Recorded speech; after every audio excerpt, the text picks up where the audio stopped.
This is going to come as a shock to you, but I think Washington feels different right now. Faster, a little less ideological, more transactional.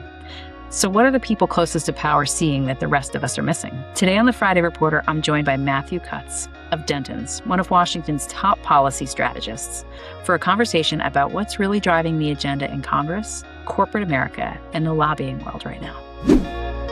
Matthew, I am so looking forward to today's conversation. You spend your days translating Washington for corporations and companies. What's the biggest thing that's happening in DC right now that most smart people still misunderstand? Good question. Thank you, Lisa. I would say the thing that I think, and it's not through anyone's fault, but just how much work is still happening behind the scenes. Committees are meeting, there are hearings. I mean, there's a lot happening in Washington that doesn't make it to the press or the media. So the headlines do and the big bills. But chairs are positioning even for next year. They're doing listening sessions. So, this is the kind of ground game that bubbles up and you see it eventually, but there's a lot that happens quietly, or I should say out of sight from, companies and businesses. I think that that's the most hopeful part of Washington that does not get reported is all of the behind the scenes good and positive work that is happening. I'm glad you brought that up. What would you say, though, has changed the most? Like, what's changed most in the way companies approach government relations over, say, the last 18 months? Yeah, I think they're a lot more focused on it. It's hard to be the CEO of almost any company and not wonder what's happening in Washington. I mean, I think there was a time, not too long ago where CEOs were worried about their core business, whatever their widget that they were making and their shareholders. But now I think this administration has shown that it can have such an immediate impact on a company's bottom line that A, they're just more engaged and they're thinking about it, but then B, and then in a worst case scenario, they're having to react defensively.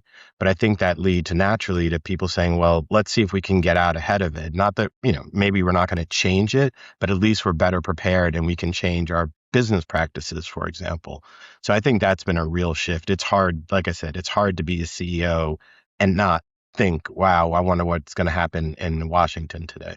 Because so much of what happens here can affect every other element of the way their work is done now. And that really was always the case, but it feels more today like it is a transactional environment more so than ever before. Are you seeing that too? Yeah. And transactional can mean a lot of things today. But yeah, I think it's like I said, for me, what I'd say is it's more of a focus and a thought process than I think there used to be from C-suite individuals. Let's pull the thread a little bit on that mention that you had about media and the coverage that we have today. What issue would you say is quietly becoming a boardroom level concern that hasn't quite yet broken out into the public conversation yet? I know you have a lot of private conversations without, of course, betraying any confidences. What kinds of issues are you hearing about from your clients and for those you talk to? Yeah, great question. I think that what isn't being discussed, and because there are so many moving pieces, and it's hard, I think, to still triangulate it though, is potential shift in the midterms, because pollsters and others are speculating that Democrats will take over the House. But that also means that chairmanships are going to change. And when chairmanships change, priorities change. So I think quietly, and we've had a few clients that are coming to us now, positioning themselves, politically, but then also from a policy perspective, trying to better understand if the House flips, what are the kind of expected changes that are going to impact their business. So, and like I said, it's just hard, it's still months away. We're still going through primaries, we're not even down, or folks aren't even focused on the general yet. But again, I think some CEOs and some C-suite execs are starting to look down the road a little bit. So much of what you do is counsel clients about how they will position themselves or ought to position themselves if there is a shift in the House or the Senate. That's right. What kind of counsel are you giving them now to prepare for an ultimate whether or not there is a change? What's the counsel that you give them about how to be ready? Well, yeah, and I mean it's still early for us, so it's still, preparing. We're still arming them with what, or at least I am still arming them with what shifts I think are going to happen Mm, and how it might translate to their business. And then it's going to be an iterative process where they're going to come back and say, okay, if this is what you're thinking is might happen, what should we do? So that's like a step two. mhm. But certainly stuff like, starting conversations with, potential ranking members, and this goes down to subcommittees, thinking about your operations and preparing kind of from an operational perspective, if you have to make any changes. So beginning dialogue, beginning to think about that. And then, from our perspective as well is let's think about, defining victory, like what would be a Ah, win, yeah. and so that we can start to, they can manage to their constituents, whether it's shareholders or, their, other folks in their ecosystem. So just inviting them to think through that process, I think. Mm. So much of corporate America dislikes the unknown or a less clear path. And this is precisely what this is going to do for them is not to know how to make they're making investments today for things that will happen 5, 10, 20 years down the line. That's a very difficult environment for them to operate in. There has to be in my guess, and you tell me because you're the expert here, there has to be a way that they hedge some of that with the inevitability that regardless of who's in power, they have to proceed in a way that's good for for the company, for the bottom line, for the shareholders, et cetera. Yeah, I think that's right. I mean, look, I think any CEO, I don't want to oversell, Mm-mm. overhype government relations function because there's a lot that goes into any decision. If they're making an acquisition, they're just numbers. There's, just you're going to bring in your business folks to tell you is this a good investment or good acquisition, for example.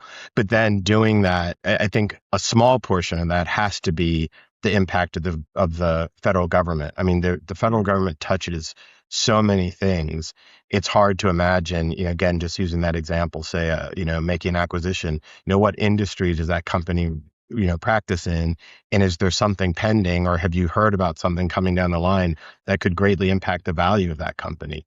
So again, I don't want to make it sound like the only thing a CEO should be doing is thinking what's happening in Washington. I just think it's an Yeah. increasing factor. Yeah. You started off this conversation with a very hopeful stance that I love so much is that there is so much going on behind the scenes that doesn't necessarily make it to the news. And Yeah, that's why having someone you didn't say this is my inference, but having someone in the government affairs space that understands all of the different, not just what's in the media, because for so long, corporate America, Wall Street, all they did was read, and this is not a criticism. They read the paper, they right. read the news, and they expected that that's the way things were moving. Having someone like yourself who can translate and does have relationships behind the scenes, who knows how the business is done, helps them also see where there are alliances and where good things and good things are happening. Yeah, That's a long-winded way for me to ask you my next question, because you work across tax policy, infrastructure, right. and corporate strategy. Where are you seeing bipartisan alignment right now? Um, it's so funny. So I was gonna say, what your what the preamble made me think about is, Mm. you can't lose sight of, and then I'll get to your question. You Hmm. can't lose sight of the fact that the Senate, that the Republicans control the Senate, but for most votes coming out of the Senate, you need 60 votes. So you Yeah. still have to have seven, on app for, typical vote, a minimum of 7. If you had all the Republicans, you would still need 7 Democrats in order to, Hmm. a bill becomes a law. It has to go through the House and the Senate, signed by the That's right. president. Hmm. So that is, obviously reconciliation is a tool that, lowers that threshold. But other than reconciliation, which is a massive political lift for the party in power, things have to be done in a bipartisan way still. Now, That's to right. your question, I think there are 2 areas I think about that, we are meeting on both sides of the aisle. I think you find a lot of that in tax. Mm. Tax is less partisan, it tends to be, or if there is a partisan fix of some sort, something that leans decidedly towards one party, there's another provision that lines up with the other party's ideology. And so you can pair them. So it's not that both parties have to support one provision, but there's so many little tax fixes that you could stitch together a package that I think is relatively bipartisan. So that's one. Mm. And that's, I think that's as old as the government has ever, that's tried and true. Sure. I think a new one that's emerging is AI. It's so fast moving. I think it's the technology is developing and the thought of regulating it is almost developing faster than the parties can figure out their ideologies. Hmm. And then it creates this, kind of swirl where you have state rights issues. And, again, that's typical Republican kind of state rights. But then there was a move from, certain federal, elected officials that wanted to preempt it with federal regulation. Mm. And then you have privacy advocates, you have child privacy advocates. And so it really has created this swirl where I think it's moving so fast and it's so multidimensional that the ideologies don't fit neatly over it. So then you have a confluence where you have the far right easily lining up with, the far left, Huh. and then, coming together on something like that. How about that? Oh, that's Yeah. fascinating. It's, it's Yeah, hard to I go. have a follow up to that too, because I think that you and I've been paying attention to this for a long time. Um, AI is just a new entry in the Right. technology space. Social media, it took Congress a long time to figure out. And by the way, I'm not sure they still have yet figured out how to either regulate or legislate around social media and the other privacy issues. I mean, the layers are so deep. Are we getting smarter on the AI? Are we getting ahead of it earlier?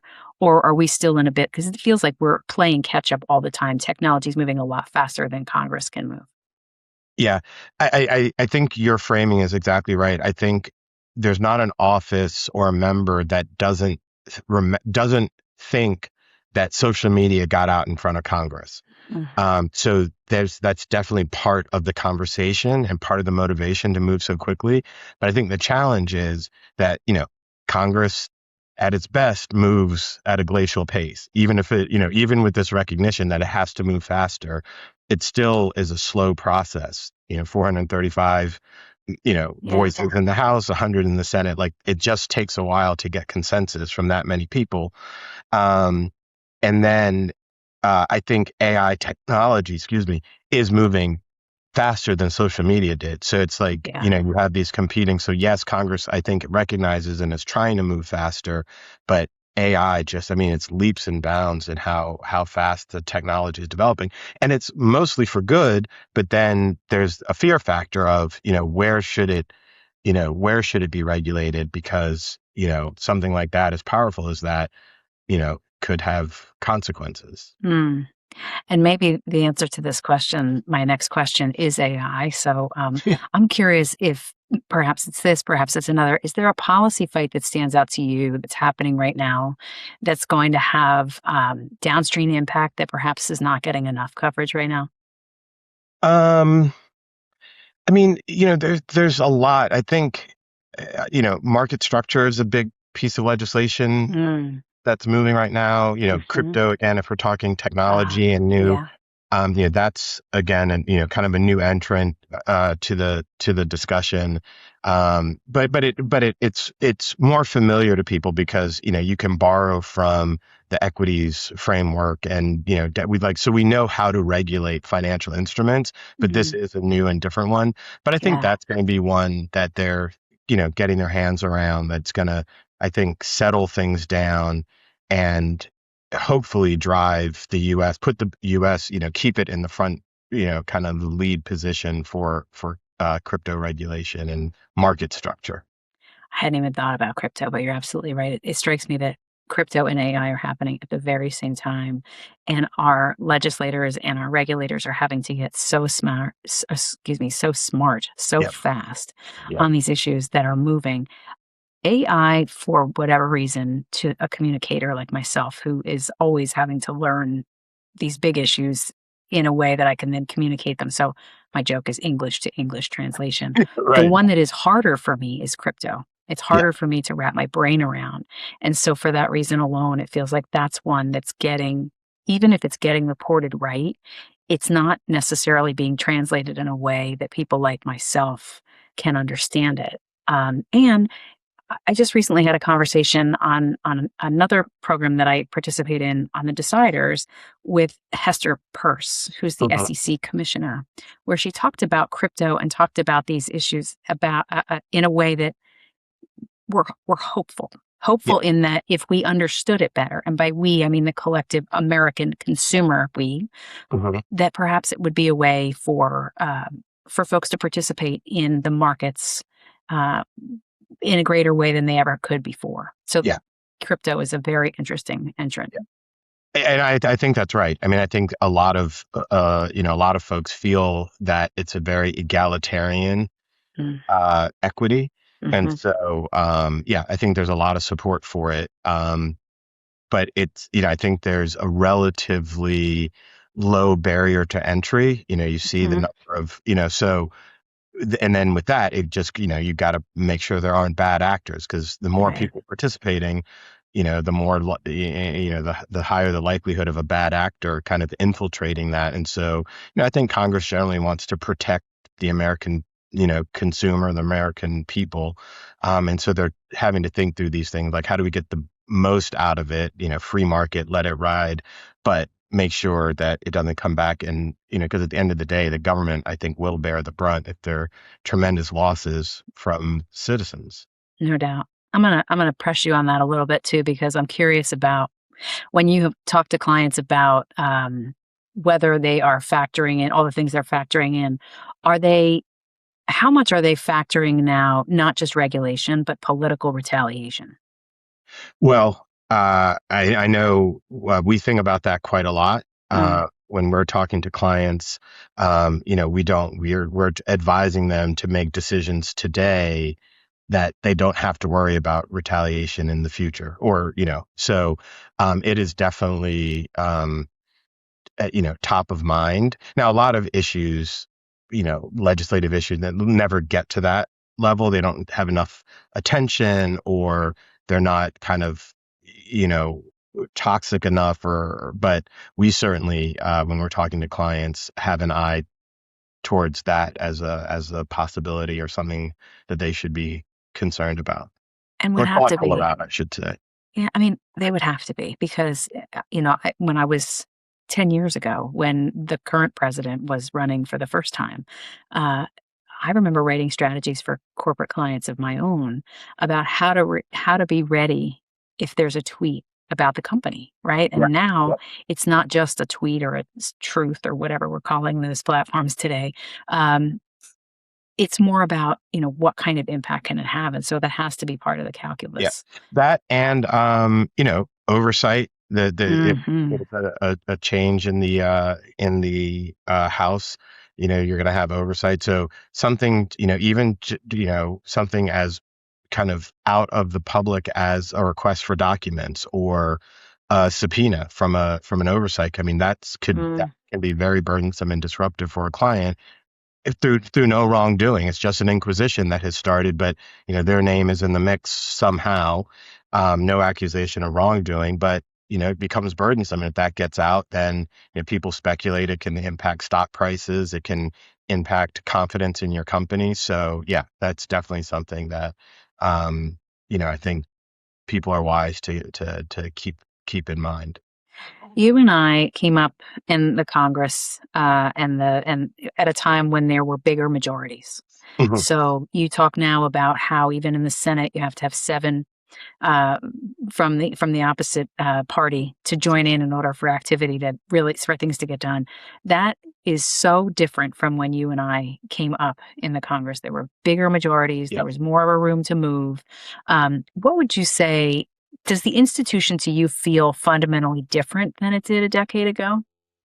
Um, the interesting answer, I think, is no. Not Mm, when I think of it as, and I'm going to split hairs here a little bit. yeah. Not when I think about it in an office to office, like when we're Hmm. meeting with an office and we're having a conversation and we're explaining our issue and we're walking through our proposed solution, it feels very similar. Like that hasn't changed.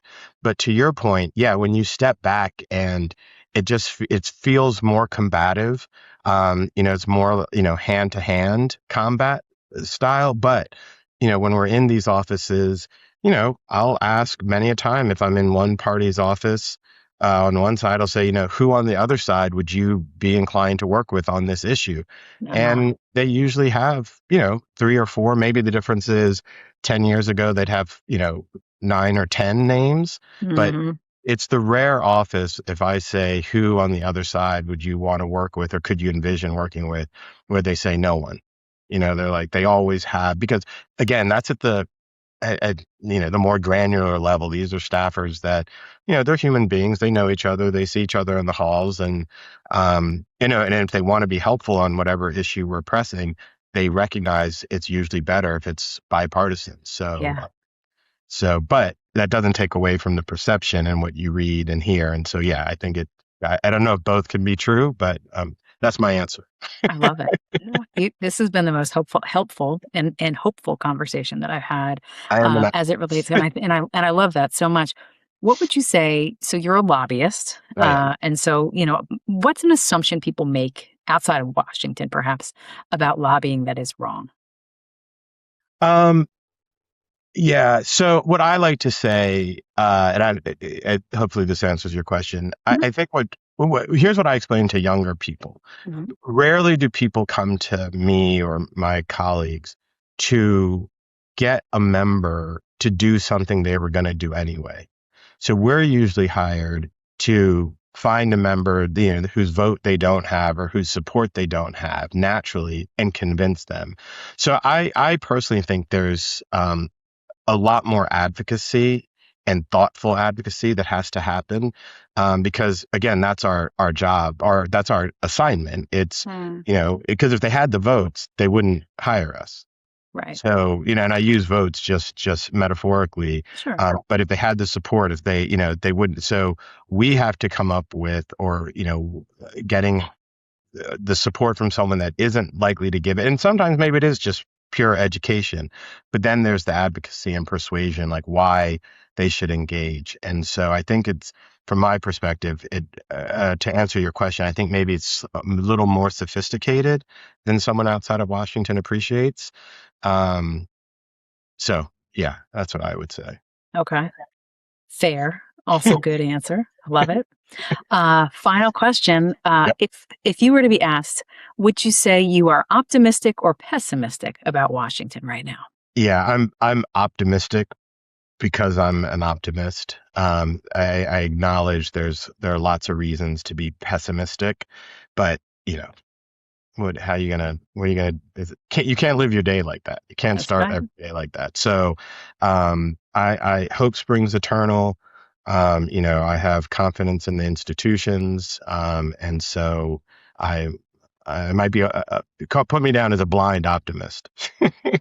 No, I love it. I think honestly, there's no way that you can be in this town and do the work that you do every day without walking into conversations optimistic that you can make a change.